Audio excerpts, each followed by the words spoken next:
Hello everyone and welcome to another episode of the McGonagall Boxing Podcast. So what a night of boxing it was. The dust has settled, Khanbrook.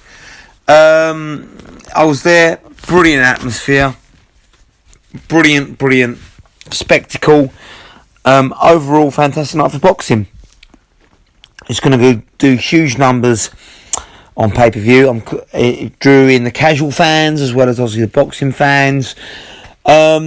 Brilliant night, and I think everyone concerned should be very proud of themselves.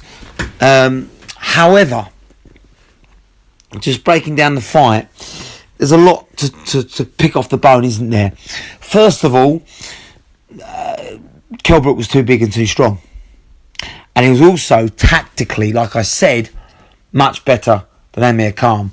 And you can tell straight away the rapport. That comes down to rapport with Dominic Ingle over 20 years. You cannot beat time with a trainer. And, Bo and Amirkhan have been together, 7 weeks? You're not going to beat that. So ultimately, he was outfoxed, outsmarted. And I'll tell you how and why later. But for now, obviously, what happened... probably from about round 4 onwards, is Brook physically imposed himself. He bullied Khan. He walked him down, and he knew that Khan, didn't have the legs anymore to get away from him, didn't have the power to sting or hurt him, and it was just a moment of time before he could catch him and hurt him. You saw a fighter in Kellbrook growing confidence. As soon as he buzzed Amirkhan in round 1 and could see he could hurt him, obviously with the timed right hook, he grew in confidence. He got more and more confident. He got settled into the fight, and it was a matter of time. However, it wasn't as one-sided as a lot of podcasts out there are saying. It wasn't. I was there. Khan was winning majority of the first minute and a half, even 2 minutes of the round. In most rounds, he was busy, he was dominant, but obviously it was a brilliant tactic from Brook and Ingle. They clearly used the sort of Ray Leonard, Marvin Hagler tactic. Get busy in the last minute of each round, do damage, save your energy, and then go hell for leather.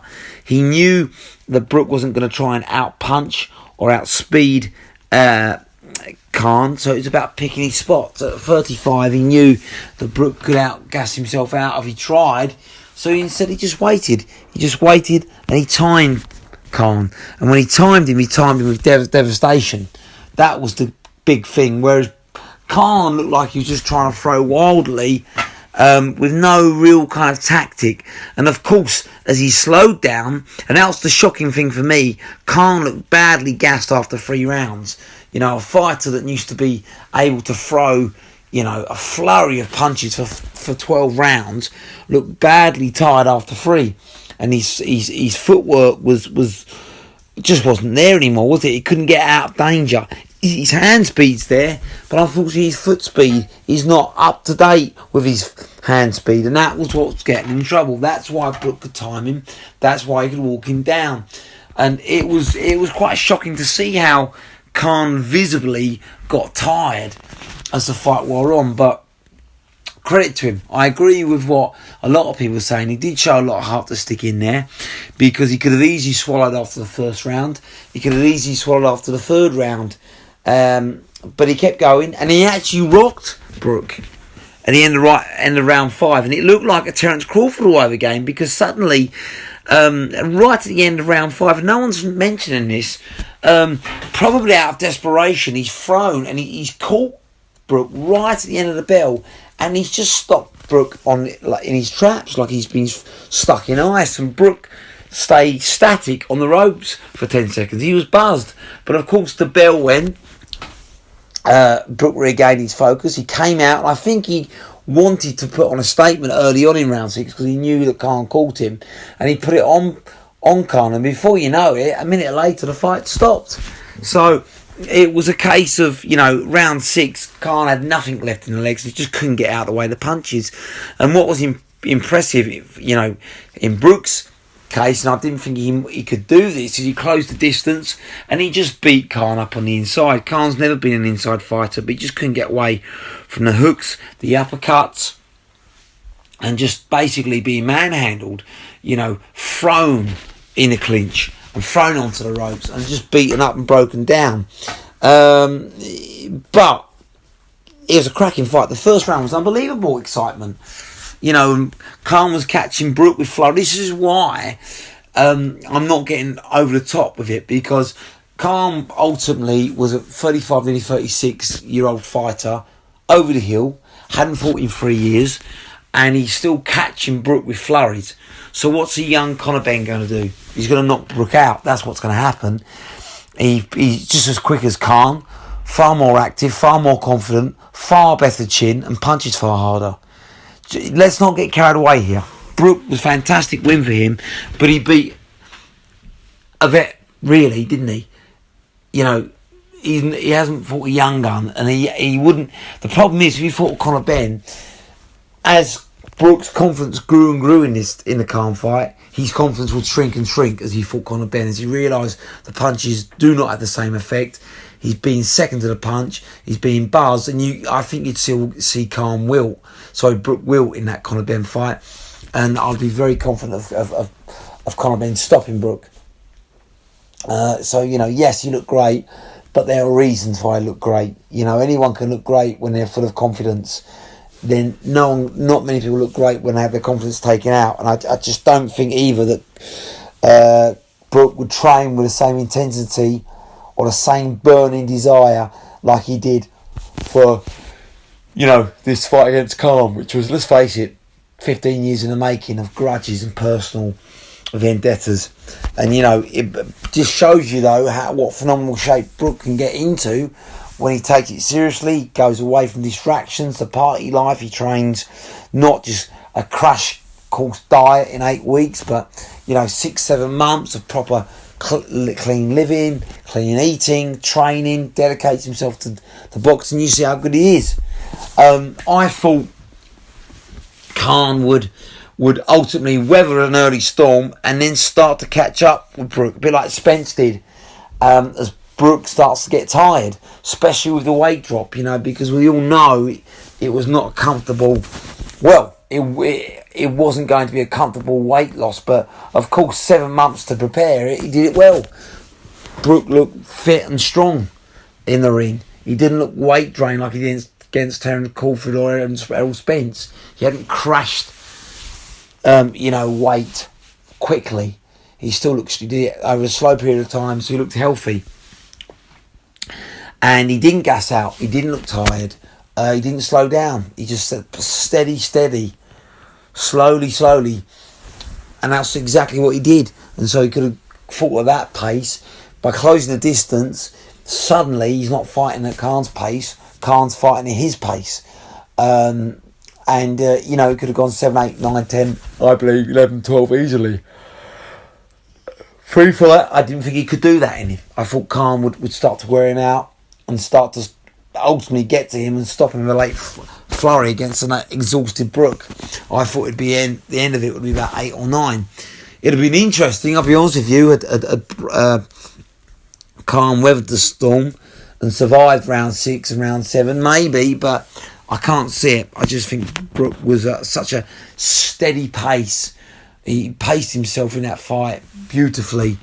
I think he would have been just as strong in 9 and 10 as he was in 5 and 6. But no, overall though, a big win for Brook. The right man won. I mean, the crowd was split and divided. Some were cheering on Khan, some were cheering on Brook. I didn't have a specific person I wanted to win the fight. I just wanted a good fight.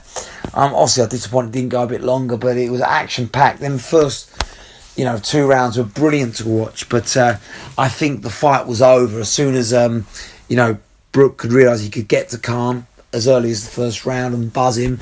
I mean, Khan did a dance in round 1. He got completely timed with a right hook. And this is the problem with Khan. I know Bo was shouting at him, don't get greedy. But he's always got greedy because his hand speed is his biggest strength and his biggest weakness. If he'd just stuck to 1-2, 1-2, and got out of danger, then I think he would have broken Brook down. Brook would have got disheartened quickly, going, I can't get to this guy. But of course, Khan always stays in the pocket too long. He gets greedy. He doesn't go 1-2 and out. He goes 1, 2, 3, 4, 5, and then tries to get out. But of course, the longer you're in the pocket, the more likely you are to get caught. And that's been the story of his whole career. He stays in too long, he gets countered and he gets hurt. Because ultimately, his chin can't take a vicious counter, especially when his body weight's going forward with full intention of trying to do damage on the other person. He walks right into the counter punch with his full weight going forward, and it's normally night. And similar thing happened with Kellbrook on Saturday night. And that's the problem. And I know Bo was shouting at him saying, don't get greedy, but he can't help himself. And that was a massive thing. And I think Brook knew that, Dominic Ingle knew that. That's why they weren't, rushing or spoiling their work. They just played the steady game. They waited for Khan to come to him, waited for Khan to make the mistake, which was there. And I think, especially with the slower feet, it was even easier to hit Khan. And he just got timed. But, make no mistake about it, it wasn't a whitewash. It wasn't a Tony Bellew, David Haye second fight. It wasn't an Audley Harrison, David Haye. These are fights where you think, my goodness, they're a one-sided beatdown, retire. It was competitive, like I say, for the first minute and a half, first 2 minutes of the round. But then, of course, Khan would tire. Brook would clearly, save himself for that last minute, and he'd put it on. Then he'd just close the gap and he'd start throwing like double the punches in the last minute, even last 30 seconds of the round, and he'd steal rounds, and that always up. And then Khan starts to get desperate, and then obviously he lunges, and I think that was Brook's game plan, and then time as he lunges. But listen, like I say, round 4's like round 5 and round 6, apart from obviously the late counter hook from Khan in round 5, which certainly buzzed Brook. It was dominant the last 3 rounds, and at the time I thought, God, that's an early stoppage. Give Khan a chance to fight off the ropes. But looking at it, he didn't have much left, and I think he would have got stopped and probably Canelo'd at the end of that round 6. He looked gassed, he looked tired, and he just couldn't get away from the punches anymore. So I think it's time, obviously, for Khan. His footwork's gone. He's not active enough. He says he hasn't got the hunger like he used to. I think it's definitely time for him to retire. It's going to be very difficult for him to get a big money fight now and demand the money that he's used to. As for Brook, I don't want to see him fight the young guns. I think that's unfair. I don't think he'll get up for it. I think he's got nothing really to lose, everything to lose and nothing to gain. But I would like him to bow out in one more domestic super fight against Eubank Jr. I think he can do a healthy weight of 154. I guess it all depends on Eubank. Maybe even a catch weight of 156 for Brook. Because, he ballooned up to, I believe it was something like 162 pounds on the night. He put on a stone, literally, between the weigh-in and fight night against Khan. And Khan put on pretty much 10 pounds himself. So, if Brook stepped into the ring at 162, he can easily make 156 for the weigh-in. And I think that'd be a fair catch weight. I think it'd be a big money fight against Eubank. I think that's a real 50-50 fight. I really do, because yes, Eubank would have the size, but not by much. Brook's a big man, and I don't think there'd be much in the way of size, but you'd have to slightly favour Eubank, of course, being the natural middleweight. I think Eubank's got an iron chin, but he is in his 30s as well. Was he 33 now? So he's not too far behind Brook. And, he has got flaws. Even against Williams' fight, first 4 rounds was great, but then his brittle hands started to get to him. He slowed down, and, he let Williams get into that fight again. So I think that's a real 50-50 fight. I could see Eubank winning, but I could also see Brook winning that. So that's the fight I'd like to see for him. make, like, you know what I mean, he probably would make 5 million. That would be a pay-per-view fight for sure on Sky and Boxer. And then right off into the sunset. That's what I'd like to see for Brook. I think he's shown he's got certainly one more left. His skills are still there. He did get caught, though. Let's not be honest. Let's be real about it. He got caught a lot in that fight on Saturday night. It's just Khan hasn't got the timing. He was throwing from too far out, and he hasn't got the punch power. But so that shows that Brook isn't in his peak anymore, but he's still got a lot left, whereas Khan virtually had nothing left. That was the big question on Saturday night. Who's got the most left? Well, I think we know that. We know it's Kellbrook. And I think it helps that he'd only been out the ring a year compared to Amirkhan's 3 years. And, you know, he'd been training for 7 months, whereas you probably look at Khan, he's probably been training for 10 weeks. You know, so with a new trainer, he's gone out to the States, running snow. Maybe he's trained too hard after doing nothing for so long. Maybe he looked, because he did look a bit tired in that fight, maybe he overtrained, whereas Brook's been steady with a trainer he's known 20 years. They did the weight, they did the routines, the training all together. He's known that for a long while, and you could tell he had a better rapport with his trainer.